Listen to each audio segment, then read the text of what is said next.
Sutra 63. Stri dhana nastik charitram na shravanyam.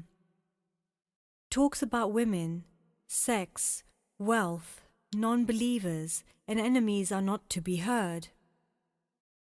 Desire, anger, and greed are three gateways to agony. They bring about one's destruction. One should give them up.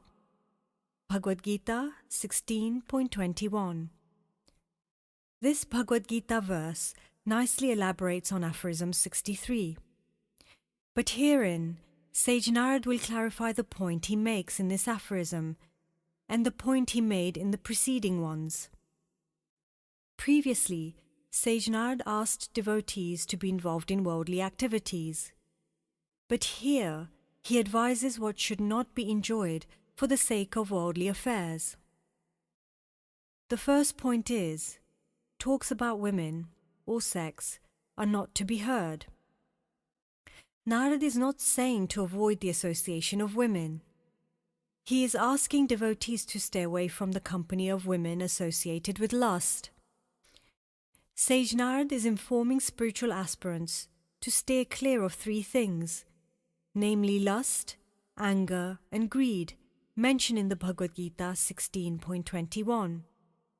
Thus, for men, lusty talks about women are to be strictly avoided, and for women, lusty talks about men are to be shunned.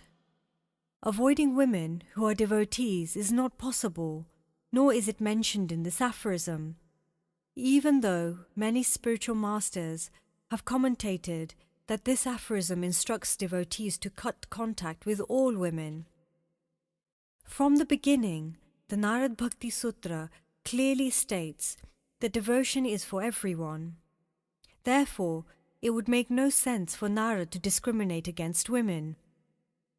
Sage Narad himself described devotion using the example of the gopis, the most elevated devotees.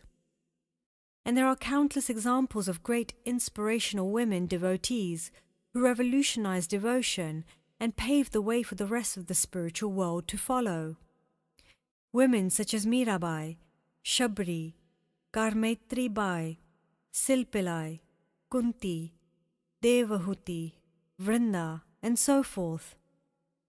Hence, the essence of this aphorism states that one whose mind is engrossed in lusty thoughts or attracted towards men or women can never contemplate single-mindedly on the Lord, because lust gives rise to passion and becomes a blockage in devotion. The second part of the aphorism mentions wealth, which refers to greed here. When feelings of greed arise, an aspirant loses his sense of judgment regarding what is good and bad. He creates his own definition of devotion according to his whims. This self-indulgence only makes him meditate about his object of desire and becomes an obstruction in devotional life. The last point of the aphorism guides devotees to remove themselves from situations where they hear about atheists and enemies, which can lead to feelings of anger. One can boldly say that in the world no one is an atheist, because to prove the hypothesis of whether the Lord exists or not, one has to sincerely perform devotional practice. If the scriptures state that one who treads this path will attain the Lord, the atheist has to practice these instructions and test for himself whether they are true or not before drawing an affirmative conclusion. An atheist has performed no such practice.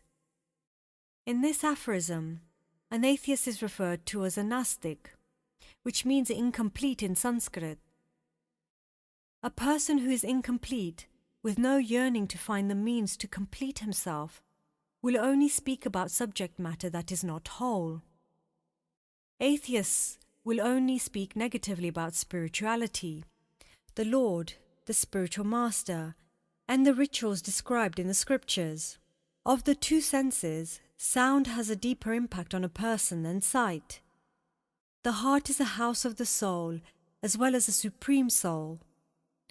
A devotee should not allow dirt to enter and settle in his heart by hearing any profanity regarding spiritual life, the spiritual master, the Lord, and the practice which he performs. In summary, talks about lusty people, wealth, atheists, and enemies are not to be heard. By paying attention to the things which attract the senses, one becomes attached to those things. From attachment, desire comes, and from desire comes anger. Bhagavad Gita 2.62